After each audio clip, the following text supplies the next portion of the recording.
Bayangin kamu lagi duduk santai atau main game atau bahkan scroll TikTok di teras rumah.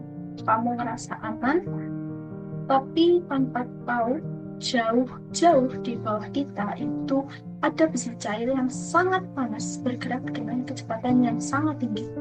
Ada juga tekanan yang bisa menghancurkan segalanya dan juga ada suhu yang panasnya itu lebih tinggi daripada suhu permukaan matahari. Dan kita tidak merasakan apa-apa. Bumi itu aneh sekali jika dipikir-pikir. Dan dari situ muncullah beberapa pertanyaan-pertanyaan yang bikin para ilmuwan itu penasaran. Gimana caranya kita bisa tahu tentang apa yang tidak terlihat, lalu tidak bisa kita sentuh ataupun hanya sekedar kita dekati?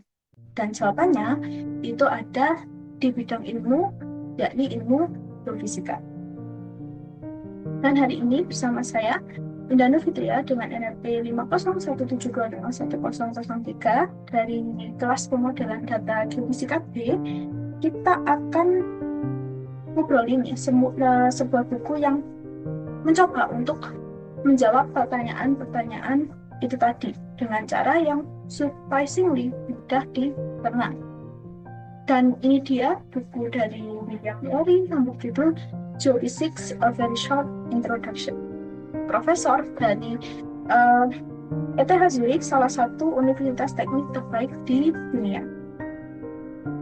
Oke, mungkin pertama kali saya melihat buku ini, saya akan sedikit skeptis karena kebanyakan buku geoscience atau buku sains-sains yang saya baca itu tebalnya paling sedikit 400 halaman. Namun buku dari William Lowry sendiri itu hanya sekitar 160-an, sudah termasuk cover, lalu daftar pustaka dan kawan-kawannya. Jadi bagi saya awalnya buku ini saya kira akan banyak memotong informasi-informasi yang krusial atau hanya menjelaskan beberapa konsep itu ala kadarnya. Dan ternyata saya salah besar. Ini buku yang ibaratnya seperti koper kecil, tapi isi dalamnya itu sangat komplit.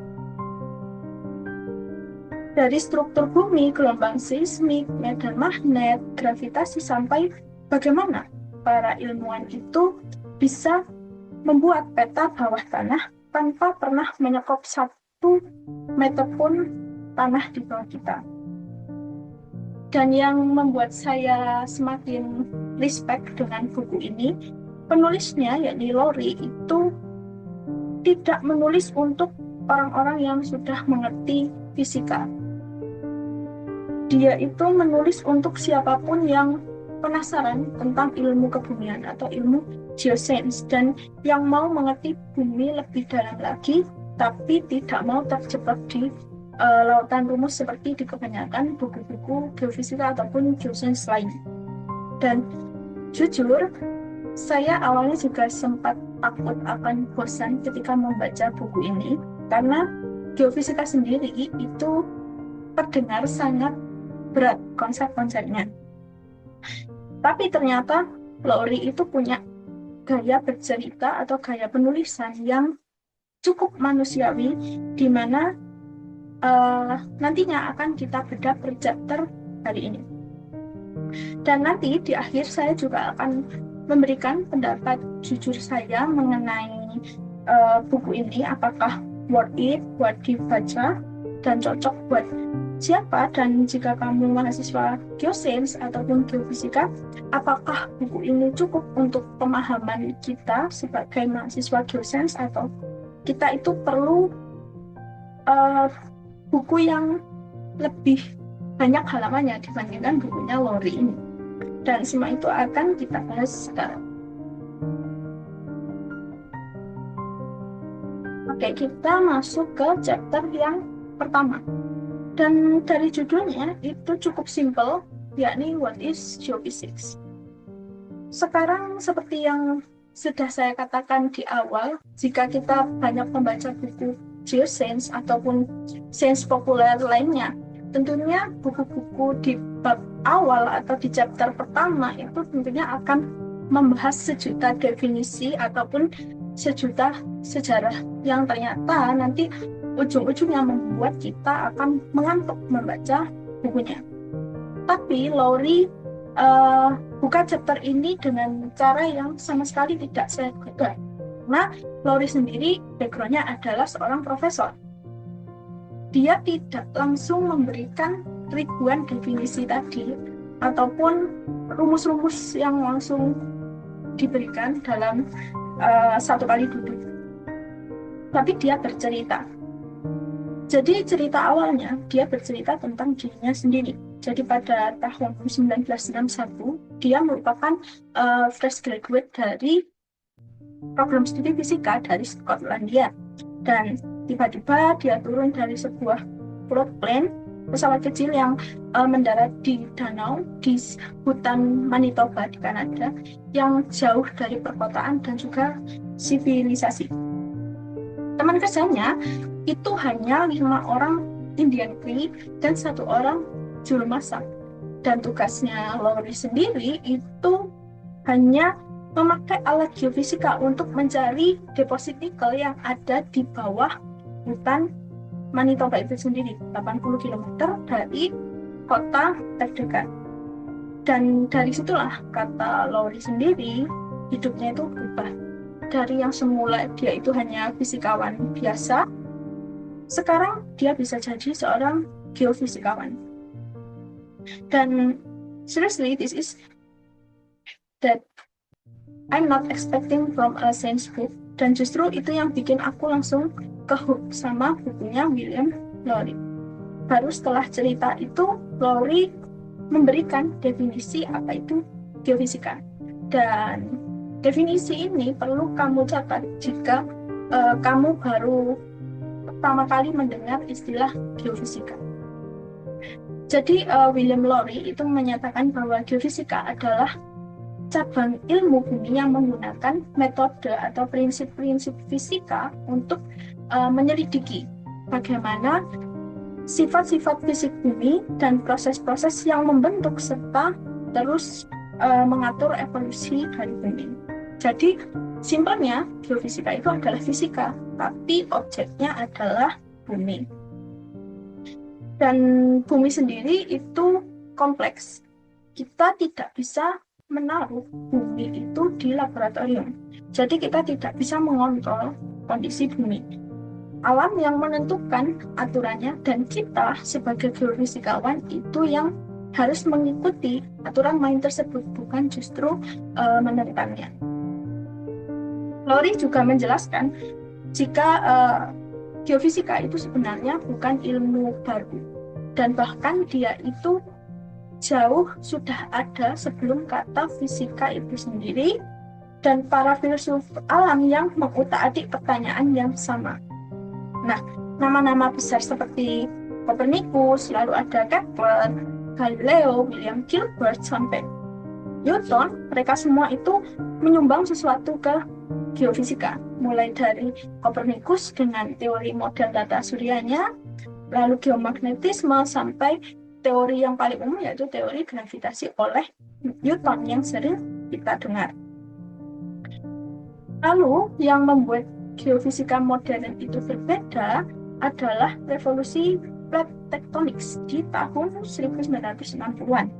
Nah, penemuan bahwa lempeng bumi itu bergerak yang Lowry sebut sebagai momen yang benar-benar mengubah sudut pandang kita terhadap mobilitas permukaan bumi. Dan ini semua itu dimungkinkan oleh data seismologi global dan juga eksplorasi geofisika laut. Dan yang saya suka dari buku ini, Lowry itu tidak berhenti di teori. Dia itu menunjukkan jika geofisika itu hidup di mana-mana di kehidupan modern. Nah, salah satu contohnya di GPS yang kita gunakan sehari-hari. Nah, GPS sendiri itu merupakan salah satu cabang dari ilmu geodesi. Yang merupakan geodesi sendiri itu cabang geofisika yang mengukur bentuk dan gravitasi bumi. Lalu selain itu, geofisika juga berfungsi untuk deteksi gempa bumi. Nah, di salah satu cabang ilmunya yakni seismologi, geofisika itu awalnya dikembangkan untuk memantau uji coba nuklir di era Perang Dingin.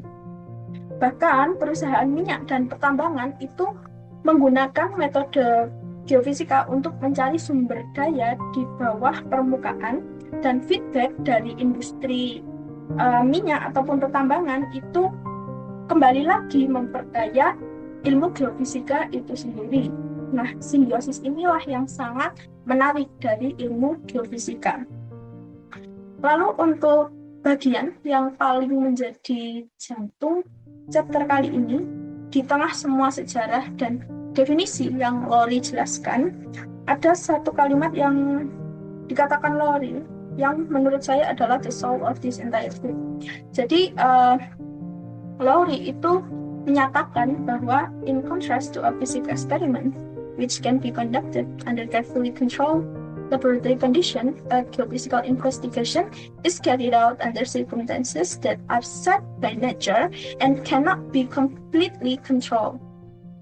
Kalimat ini mungkin terdengar sederhana, tapi ternyata implikasinya itu sangat dalam. Yang artinya, geofisika itu bukan sekedar soal mengontrol sebuah eksperimen, tetapi dia itu tentang membaca alam yang tidak pernah meminta izin kepada kita. Jadi gempa bumi itu tidak pernah menunggu seismometer ataupun seismograf kita siap untuk mencatat. Dan juga lempeng bumi itu tidak peduli dengan jadwal penelitian kita. Lempeng bumi akan terus bergerak setiap waktu. Dan itulah kenapa sampai hari ini prediksi gempa bumi itu belum bisa dilakukan secara pasti di mana dan kapan terjadinya, seberapa kuat gempanya. Dan hal ini meskipun sudah ada upaya yang luar biasa dari para seismolog selama berpuluh-puluh tahun. Nah, satu kalimat itu membuat saya merangkum kenapa geofisika itu challenging sekaligus menarik pada saat yang sama. Dan itu yang membuat saya tidak bisa berhenti membaca buku ini setelah chapter pertama. Jadi chapter 1 ini bukan sekedar pengantar, tapi semacam invitation. Jadi Lowry itu ibaratnya mengajak kita untuk masuk ke dunianya lewat cerita pribadinya dia, lewat sejarah yang kaya, lewat satu insight sederhana tapi powerful tentang nature of geophysics itu sendiri. Dan next kita akan masuk ke chapter berikutnya, dan di chapter ini hal-hal itu mungkin sedikit akan lebih teknis dan akan sedikit lebih kompleks, tapi tenang, kita akan bahas bersama pelan-pelan. Nah, jika di chapter 1 kita ngajak memperkenalkan geofisika, chapter 2 itu langsung narik kita jauh ke atas, keluar angkasa. Buat bertanya-tanya, sebenarnya bumi ini terbentuk dari mana? Lowry itu menjelaskan bahwa 4,5 miliar tahun yang lalu ada awan raksasa, debu dan gas yang perlahan ditarik ke salah satu titik di tengah. Nah, awan itu mulai berputar dengan sangat cepat dan mendatar menjadi sebuah cakram. Lalu partikel-partikelnya itu akan bertabrakan dan bergabung menjadi satu batu, dan batu inilah yang merupakan cikal bakal sebuah planet-planet. Dan teori inilah yang disebut dengan teori planetesimal. Dan bumi sendiri itu ada sebuah hipotesis yang menyatakan bahwasanya bumi itu pernah ditabrak oleh planet seukuran planet Mars. Dan serpihan dari tabrakannya itu akhirnya menyatu menjadi bulan. Nah, dari sini kita bisa berpikir bulan yang kita lihat setiap malam ternyata bisa jadi berasal dari salah satu bencana terbesar yang pernah terjadi di tata surya kita. Lalu, selain membahas asal-usul terbentuknya tata surya ataupun bumi, Lowry itu juga membahas mengenai hukum Kepler, di mana terdapat 3 aturan pergerakan planet yang dirumuskan dari hasil observasi sebelum adanya teleskop. Dan hukum Kepler itu menyatakan bahwasanya orbit planet itu berbentuk elips, lalu kecepatannya itu akan berubah seiring dengan jaraknya terhadap matahari, dan semua itu bisa diprediksi secara matematis. Sementara itu, bumi sendiri itu punya struktur seperti telur setengah matang yang berlapis. Jadi ada kerak mantel yang kerak tipis, lalu ada mantel yang plastis, lalu inti yang cair, dan semua itu terbentuk karena gravitasi. Jadi unsur yang berat itu akan tenggelam ke arah pusat atau ke tengah. Nah, unsur yang berat ini, unsur yang dimaksud itu adalah besi dan juga nikel. Nah, selain itu, di chapter ini ada 2 hal lagi yang dibahas dan sering dilewatin oleh kebanyakan orang, yaitu ada general mover, yaitu poros bumi yang ternyata bergoyang seperti kita memainkan gasing yang akan jatuh. Lalu ada juga siklus Milankovitch, di mana terjadi perubahan kemiringan dan bentuk orbit bumi dalam siklus ribuan tahun yang mempengaruhi iklim secara masif, termasuk pada zaman es. Nah, buktinya itu bisa dibaca dari lapisan es di kutub dan juga lapisan sedimen di laut. Lalu ini yang buat saya berhenti sejenak di chapter ini. Di tengah semua hukum-hukum fisika yang dinyatakan oleh Lowry sendiri quietly menyebutkan 2 hal yang belum terjawab. Satu itu ada keteraturan jarak planet dari matahari yang luar biasa konsisten. Tapi belum ada penjelasan fisika yang memuaskan untuk teori tersebut sampai sekarang. Dan yang kedua, itu matahari memiliki 99% massa dari tata surya. Namun 99% momentum sudutnya itu disimpan oleh planet-planet yang ada di tata surya. Nah, paradoks ini itu juga belum dijelaskan hingga tuntas.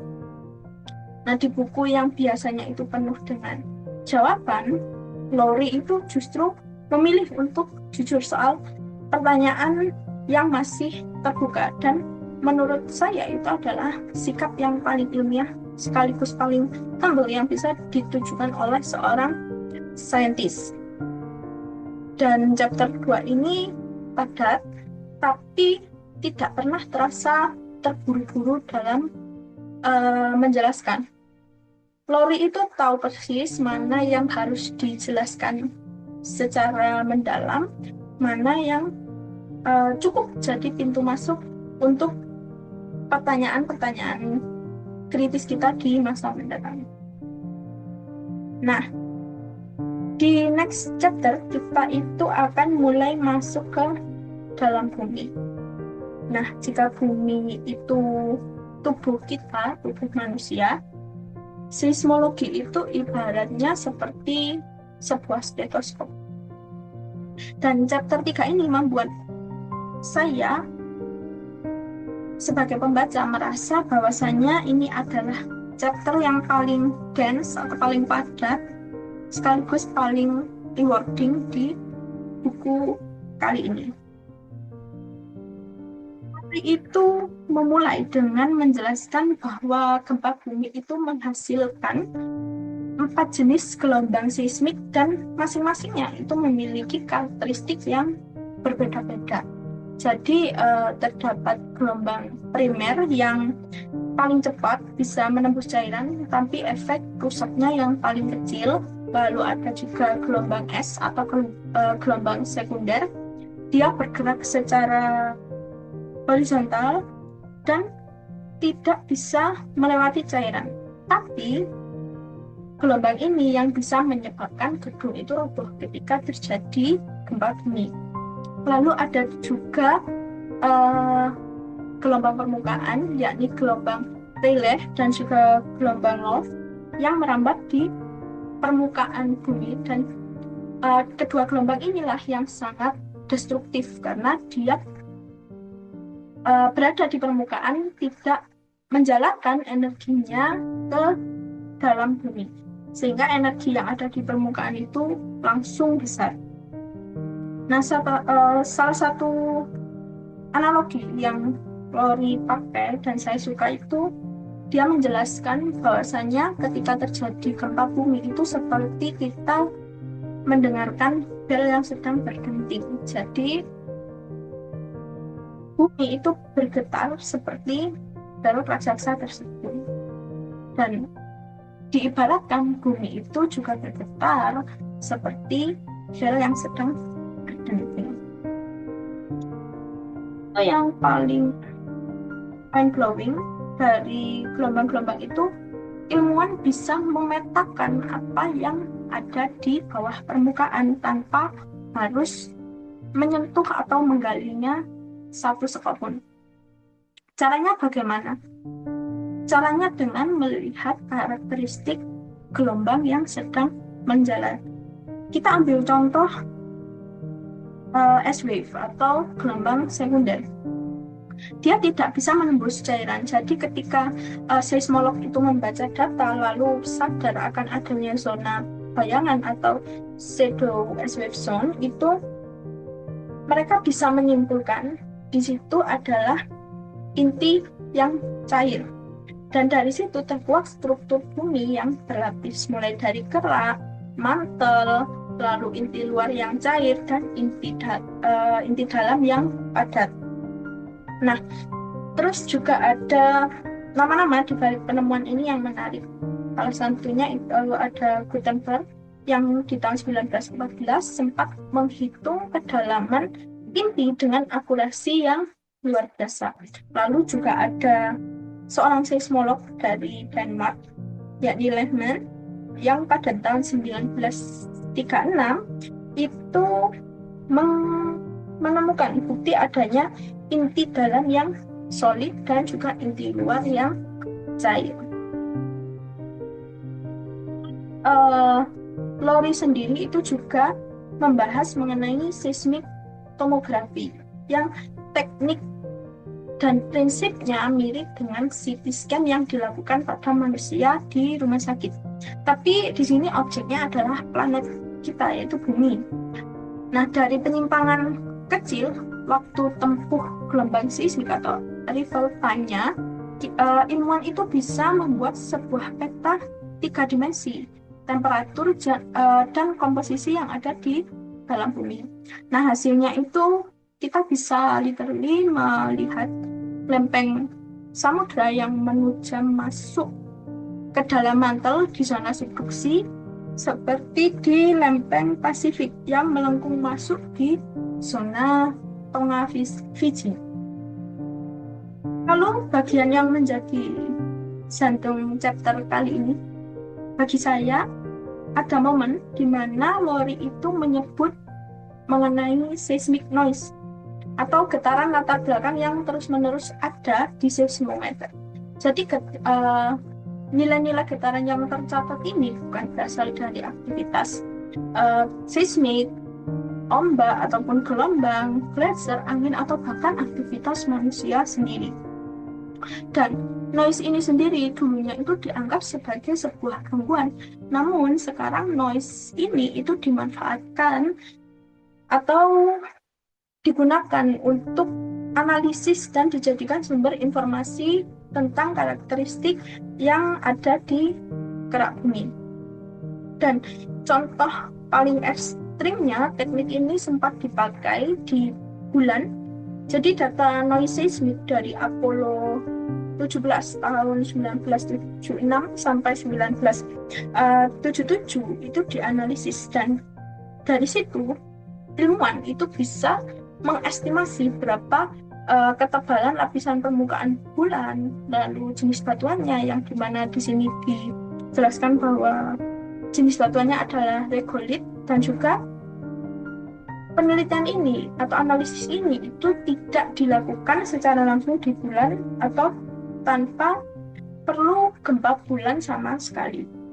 Nah, bagi saya ini adalah representasi yang sempurna mengenai semangat geofisika, di mana alam itu selalu berbicara, tapi kita sebagai geofisikawan perlu terus belajar untuk mendengarnya, bahkan dari hal yang tadinya kita anggap sebagai noise atau kebisingan. Nah, chapter 3 ini sebenarnya sangat padat sekali secara teknis, tapi Lowry itu berhasil membuat semuanya terasa logis dan mengalir. Dari gitar yang dipetik sampai inti bumi yang cair, semuanya itu terasa nyambung. Dan di next chapter kita coba keluar dari dalam bumi dan mulai membahas sesuatu yang tidak kalah menariknya, yakni seismisitas. Di chapter 4, Seismicity the Restless Earth, Lowry kembali membuka chapter ini dengan cerita personal dia lagi. Dan kali ini dia itu hampir ketiduran di sebuah hotel di Inggris dan tiba-tiba gempa. Bukan di California, bahkan bukan di Jepang, tapi di Birmingham, di Inggris. Dan itu yang menjadi inti chapter ini. Gempa bumi itu bisa terjadi di mana saja. Tapi itu menjelaskan mekanismenya melalui elastic rebound model, dan analoginya itu cukup simple, di mana Lowry itu menyuruh kita membayangkan bahwasanya ada sebuah pegas yang ditarik selama bertahun-tahun tanpa pernah dilepas, sampai suatu titik pegasnya itu sampai di titik dia tidak kuat menahan lagi energi yang diberikan. Akhirnya pegas tersebut dapat patah. Nah, energi yang tersimpan selama itu terlepas seketika. Nah, itulah gempa bumi. Jadi gempa bumi itu bukan proses yang terjadi secara tiba-tiba, tapi gempa bumi sendiri itu merupakan proses akumulasi energi selama bertahun-tahun yang akhirnya menemukan titik patahnya. Dan ukurannya ada dua cara untuk mengukur gempa bumi, yakni melalui seberapa besar energi yang dilepasnya melalui dengan magnitudonya, dan juga melalui intensitasnya, seberapa destruktif atau seberapa parah dampaknya terhadap suatu lokasi. Kedua cara mengukur ini itu berbeda, tapi keduanya penting dan saling berhubungan. Dan yang sering dilupakan oleh orang-orang itu merupakan efek sekunder dari gempa itu sendiri. Dan efek sekunder ini biasanya lebih mematikan daripada gempanya itu sendiri. Seperti contoh di gempa San Francisco 1906, yang membuat kota tersebut hancur itu bukan gempanya, tapi karena adanya pipa gas dan juga pipa air yang terputus, lalu akhirnya menyebabkan kebakaran besar. Lalu di gempa Peru 1970 itu memicu longsoran es di pegunungan Andes yang menghantam kota Yungay dengan kecepatan 300 km per jam. Akibat peristiwa ini itu menewaskan 70.000 orang. Dan yang terakhir tentunya yang terjadi di Indonesia sendiri, yaitu tsunami akibat gempa Samudra Hindia di tahun 2004 dengan magnitudo 9,1 yang menciptakan tsunami yang sebenarnya hanya setinggi 60 cm di laut. Tapi ketika sampai di daratan, gelombangnya itu mencapai 30 meter dan menyebabkan lebih dari 220.000 korban jiwa meninggal. Lowry kemudian menunjukkan bahwa distribusi gempa bumi di dunia itu tidak acak, melainkan jika kita plot semua epicenter gempa di seluruh dunia, itu akan muncul sebuah peta batas lempeng tektonik yang hampir sempurna. Nah, Ring of Fire di sekitar Pasifik, 90% gempa dunia itu ada di sana. Lalu Sabuk Himalaya Mediterania itu juga zona yang aktif. Dan di perbatasan lempeng inilah terjadi three junction, yaitu 3 tipe batas, yakni divergen yang saling menjauh, lalu ada konvergen yang saling menghantam, dan juga transform yang saling menggeser. Nah, tapi inilah yang menjadi jantung dari chapter ini dan membuat saya merasa ini yang paling jujur dan paling berat sekaligus. Di bagian akhir, Lowry itu membahas mengenai prediksi gempa bumi, dan setelah semua kemajuan teknologi yang dia ceritakan, mulai dari jaringan seismometer global, lalu ada geodesi satelit, laser ranging, dan juga monitoring foreshock, dia bilang dengan tenang bahwasannya sampai sekarang belum ada cara yang reliable untuk menentukan kapan, di mana, dan seberapa besar gempa bumi itu dapat terjadi.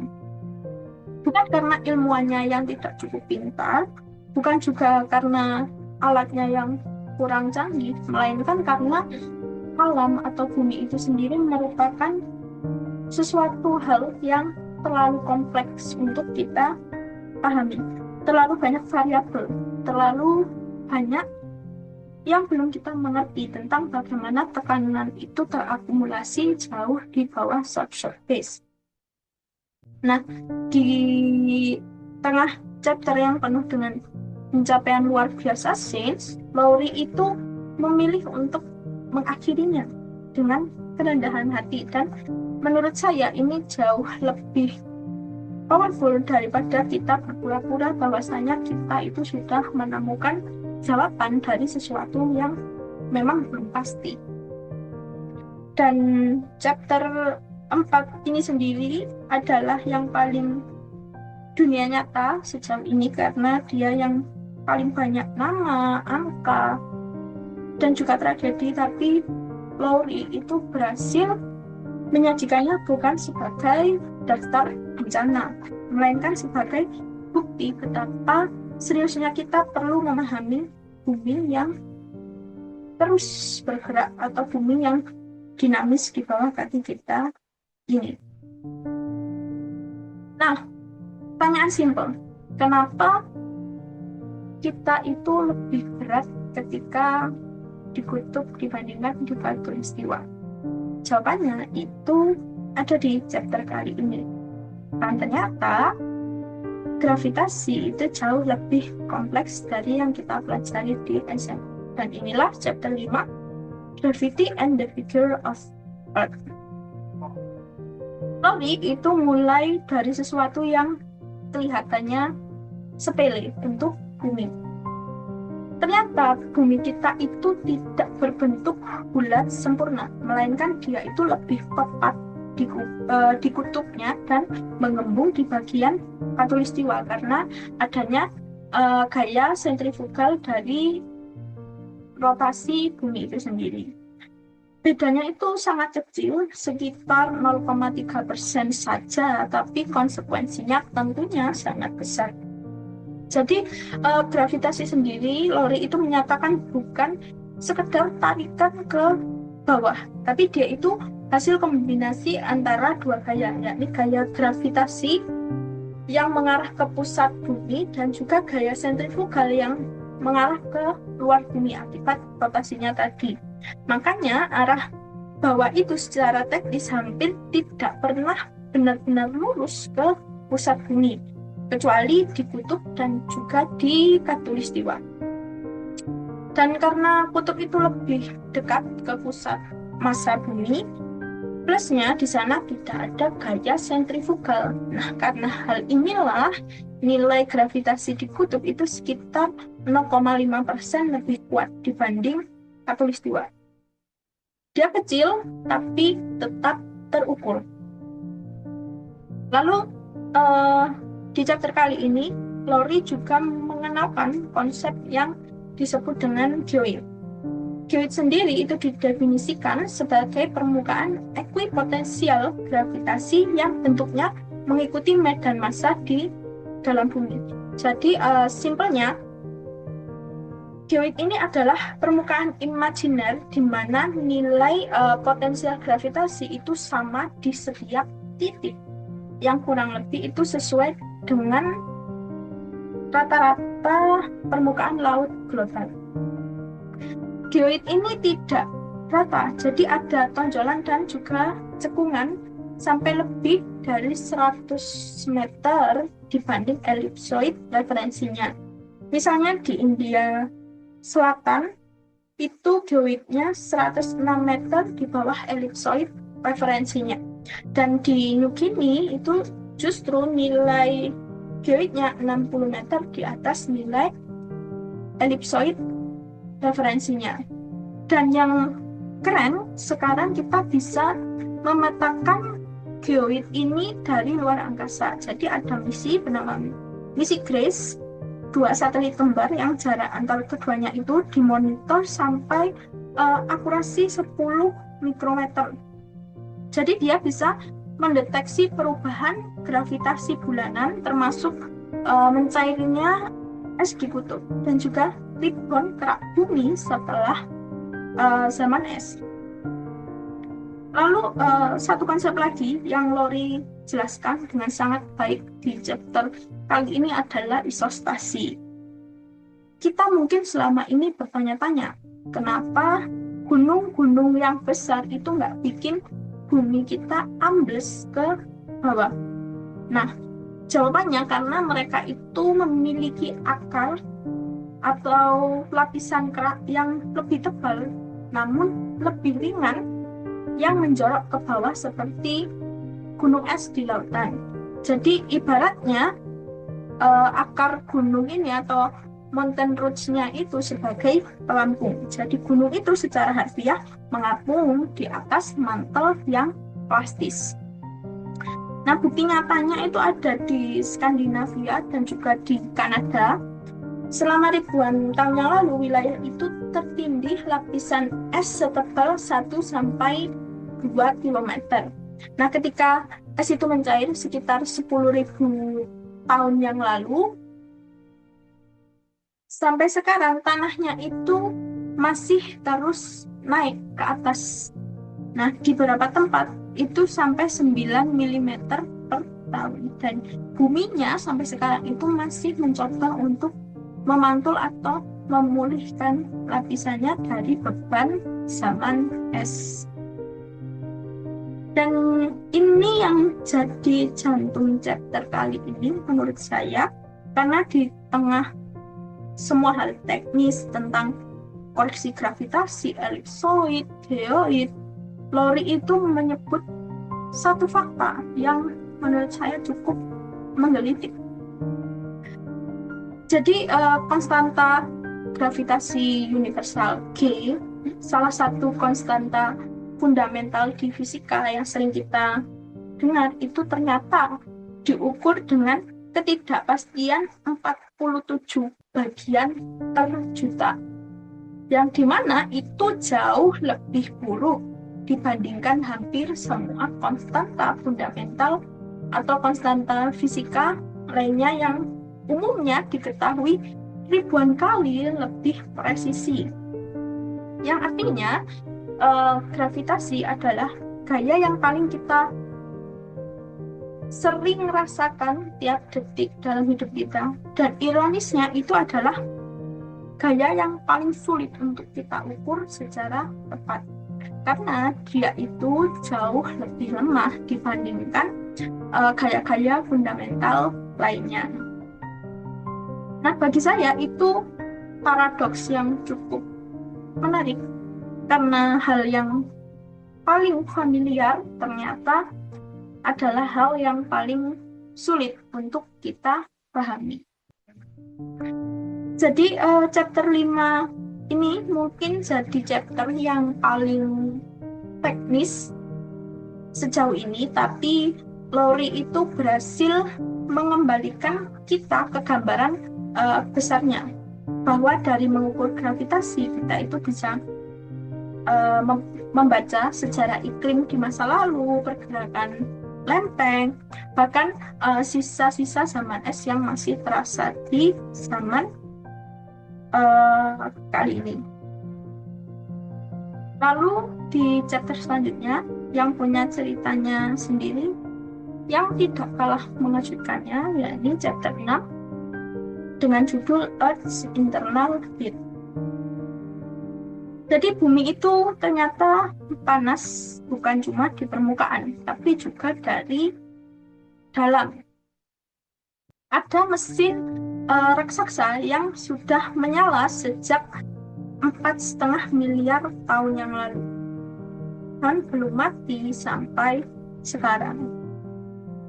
Dan chapter ini menjelaskan dari mana panasnya, kemana perginya, dan apa yang dia gerakkan. Lowry menyatakan ada 2 sumber panas di bumi.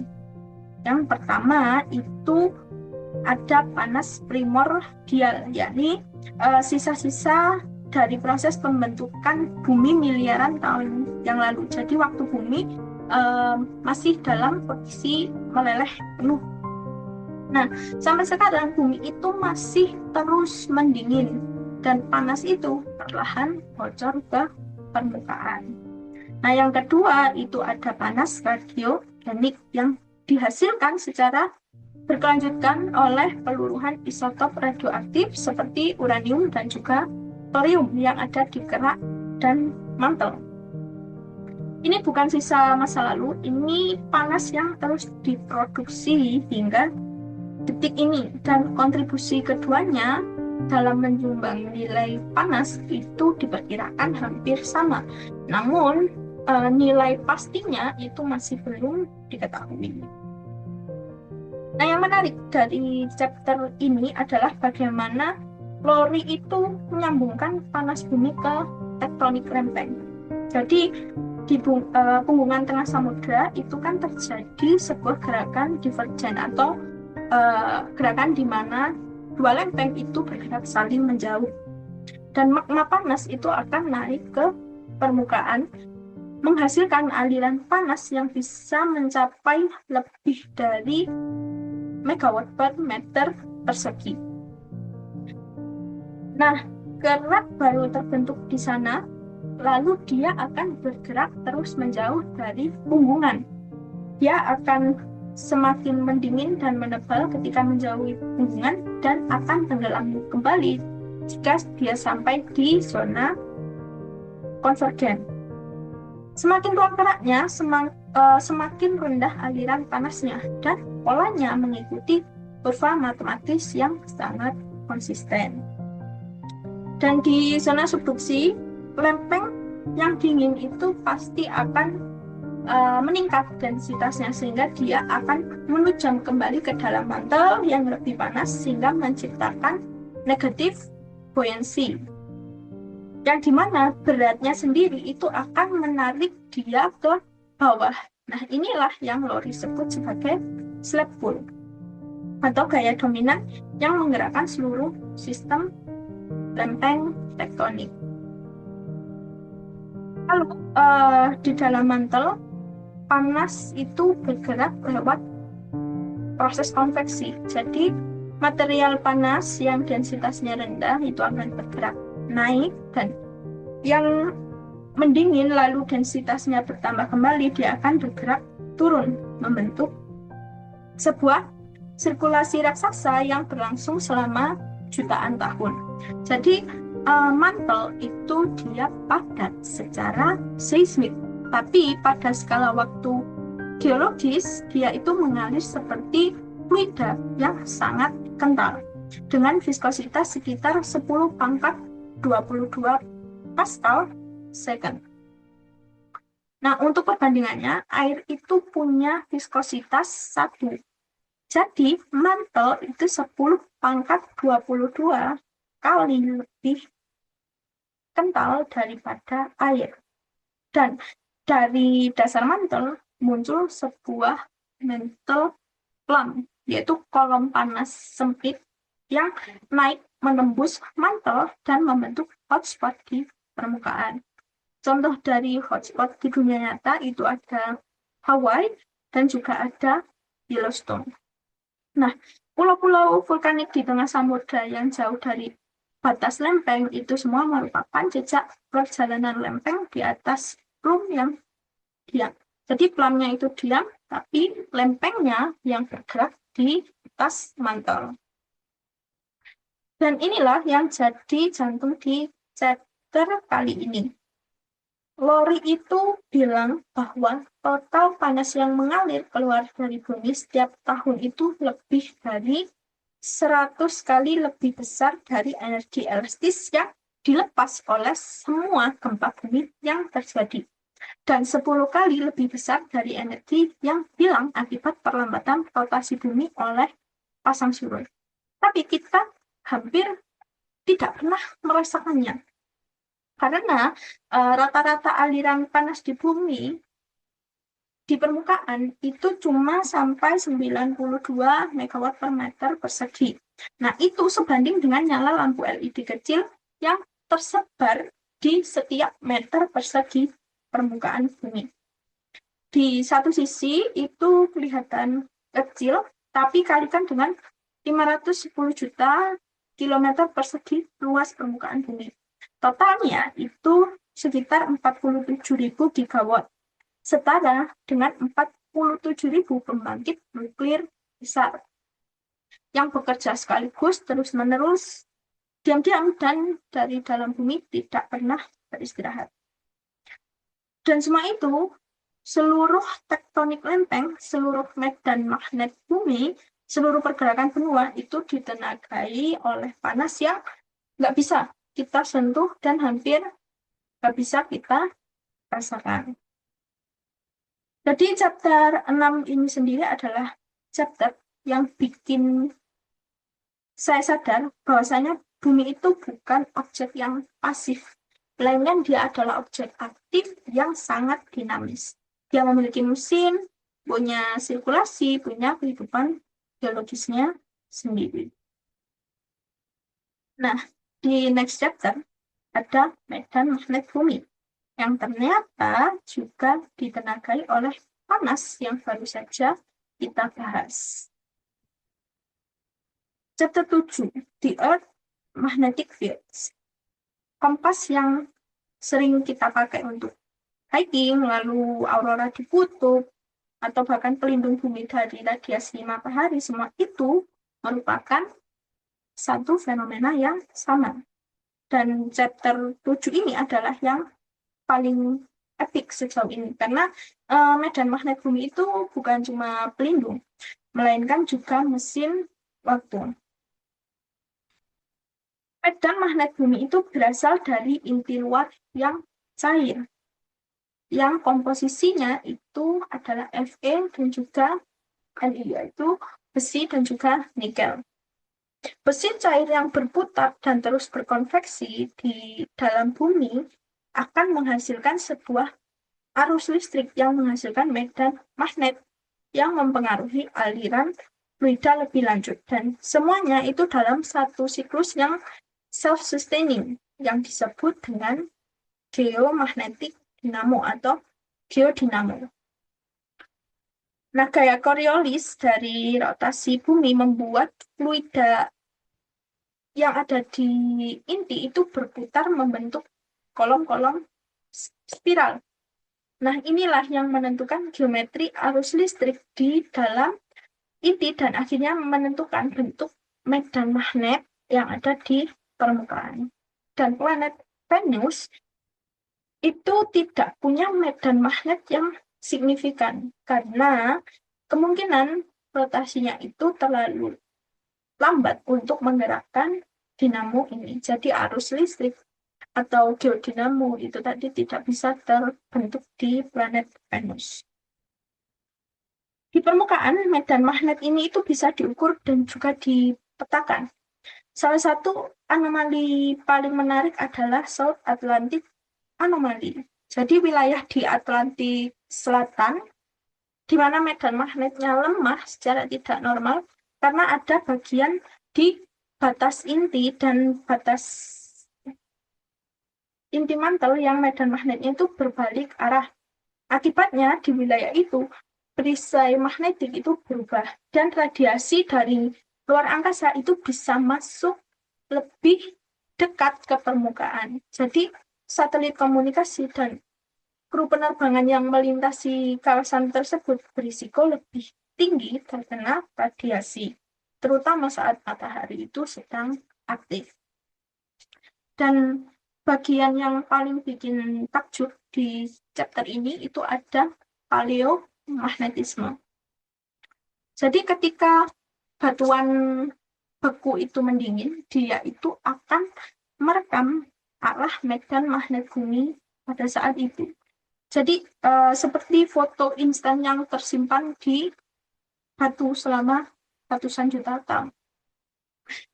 Dari situ ilmuwan itu bisa menghitung di mana lintang batuan tersebut terbentuk, dan ketika pola ini dianalisis dari berbagai benua, muncul bukti kuat bahwasanya benua-benua yang ada di dunia sekarang itu dulunya merupakan superbenua yang disebut sebagai Pangea.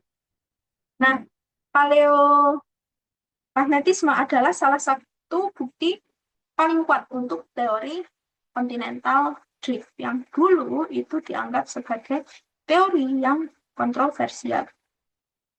Dan yang menjadi jantung atau inti di chapter kali ini, medan magnet bumi itu pernah dan akan terus berubah atau berbalik arah dan sudah terjadi sekitar 300 kali dalam 150 juta tahun terakhir. Nah, pembalikan terakhir itu terjadi sekitar 780.000 tahun yang lalu. Nah, saat pembalikan terjadi, intensitas medan magnet itu akan turun drastis selama ribuan tahun sebelum pulih dengan polaritas yang terbalik. Nah, saat ini medan magnet bumi itu sedang melemah sekitar 5% per abad. Tapi Lowry dengan hati-hati bilang bahwa ini belum tentu tanda pembalikan medan magnet. Bisa jadi hanya fluktuasi alami. Yang lebih mengejutkan lagi, penyebab pembalikan medan magnet di bumi sampai saat ini itu belum diketahui. Superkomputer terkuat yang dipakai untuk memodelkan dinamonya itu juga tidak bisa mengetahui kenapa dia tiba-tiba berbalik di siklus yang tidak teratur dan tidak bisa diprediksi sama sekali. Jadi peristiwa ini masih menjadi open question. Di satu chapter yang sama, Lowry itu juga menceritakan tentang kita bisa membaca sejarah 170 juta tahun pergerakan lempeng bumi dari pola anomali magnetik di dasar samudra. Tapi di saat yang bersamaan, kita itu masih bertanya-tanya, mengapa mesin yang menciptakan semua itu sesekali memutuskan untuk berbalik arah. Jadi chapter 7 kali ini membuat bagi saya itu adalah chapter yang paling menyentuh dua kutub sekaligus antara betapa luar biasanya yang sudah kita pahami mengenai bumi dan betapa besarnya pula apa yang masih belum kita mengerti. Dan dengan chapter ini kita sudah sampai di penghujung buku. Sebelumnya masih ada chapter terakhir yang cukup pendek, tapi justru bikin dia itu sangat kuat, yaitu chapter 8, Afterthoughts. Tidak menuliskan kesimpulan yang triumphal, dia menulis sesuatu yang lebih jujur mengenai geofisika yang sudah jauh, tetapi masih banyak yang belum terisi bagian-bagiannya.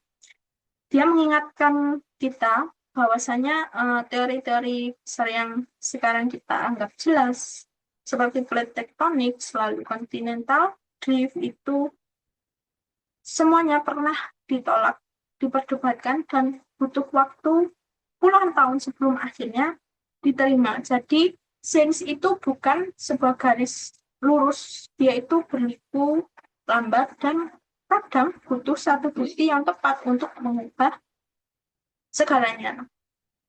Lori itu juga menutup dengan sesuatu yang sering kita lupa. Geofisika itu bukan tentang ilmu akademis saja, tapi dia itu yang membantu kita menemukan bahan bakar fosil, logam langka yang ada di HP yang sedang kita gunakan, dan dia yang memonitor gunung berapi dan gempa sebelum meletus ataupun menghantam. Dia juga yang memberikan peringatan tsunami, dia juga yang menjaga satelit komunikasi kita dari badai matahari. Ilmu yang terasa begitu jauh, ternyata diam-diam ada di mana-mana di dekat kita. Oke, sekarang kita sudah selesai dengan review semua chapter yang ada di buku Geophysics, A Very Short Introduction by William Lowry. Di sini saya mau kasih review jujur mengenai bukunya secara keseluruhan. Jadi yang saya suka, Lowry itu berhasil melakukan sesuatu yang susah sekali, yakni menulis tentang ilmu yang sangat teknis itu dengan cara yang sangat manusiawi. Jadi setiap chapter itu punya alur, punya perasaannya, dan hampir selalu punya momen di mana Lori itu dengan rendah hati bilang kalau dia belum tahu atau ilmunya itu masih belum diketahui secara pasti, alih-alih memberikan jawaban yang terlihat menjanjikan padahal memang sebelumnya belum ada kepastiannya. Nah, ini bukan kelemahan, tapi itu kekuatan terbesar dari buku ini. Jadi dia menunjukkan geofisika itu bukan kumpulan jawaban, tapi sebagai kumpulan pertanyaan yang harus selalu kita kejar. Dan yang perlu kamu tahu sebelum kamu membaca buku ini tentunya bukan buku yang benar-benar santai untuk dibaca. Ada bagian yang padat ataupun teknis yang kita itu butuh fokus untuk membacanya. Atau terutama di chapter 3 tentang seismologi dan chapter 5 tentang gravitasi. Jadi kalau kita nggak punya background fisika ataupun geoscience, mungkin perlu membaca secara pelan-pelan atau bahkan mengulangnya atau perlu membaca 2 sampai 3 kali supaya paham dengan apa maksud dari paragraf yang sedang kita baca atau maksud dari teorinya atau penjelasannya. Lalu untuk cocok buat siapa? Mungkin buku ini secara garis besar cocok untuk siapa saja yang penasaran tentang bagaimana bumi itu bekerja, tapi tidak mau tenggelam di lautan rumus-rumus ataupun definisi yang sangat banyak. Sekaligus untuk mahasiswa biosains yang ingin tahu gambaran umumnya mengenai keilmuan di kebumian yang sangat kompleks sebelum masuk ke hal-hal detailnya. Jadi cocok untuk mahasiswa baru yang masih ingin membuka gambaran secara umumnya terlebih dahulu. Dan untuk siapapun yang pernah bertanya, sebenarnya kita tahu apa tentang planet yang kita tinggali itu sangat-sangat cocok. Dan apakah cukup buku ini untuk kita sebagai mahasiswa dosen? Jawabannya isinya itu banyak dan padat, tapi belum sepenuhnya cukup. Dan itulah kenapa geofisika terus bergerak. Jadi buku ini cocok untuk gambaran awal, tapi untuk gambaran detailnya kita perlu menambah literasi kita melalui buku-buku atau sumber-sumber yang lainnya. William Lowry nulis buku ini seperti seorang profesor yang benar-benar peduli terhadap seseorang yang ingin belajar mengenai kebumian. Jadi dia mau kita masuk membawa pertanyaan dan keluar itu membawa lebih banyak lagi pertanyaan yang lebih banyak tentunya mengenai hal-hal kebumian ataupun geosains. Overall, mungkin rating saya untuk buku ini sekitar 8,5 karena ada beberapa paragraf yang kalimatnya itu masih sulit untuk dipahami dan untuk ilustrasinya itu juga masih sedikit tertinggal dibandingkan dengan buku-buku geosains yang pernah saya baca. Jadi uh, ilustrasinya cenderung monoton dan mungkin sedikit bikin mengantuk ketika kita membaca karena ilustrasinya sendiri itu tidak dibuat secara fun, tapi memang ditulis digambarkan untuk hal-hal yang teknis ataupun hal-hal yang kompleks seperti itu. Oke, mungkin sampai di sini dulu untuk review buku kali ini. Thanks for watching dan saya mohon maaf jika ada kesalahan dalam penyampaian review kali ini. Wassalamualaikum warahmatullahi wabarakatuh.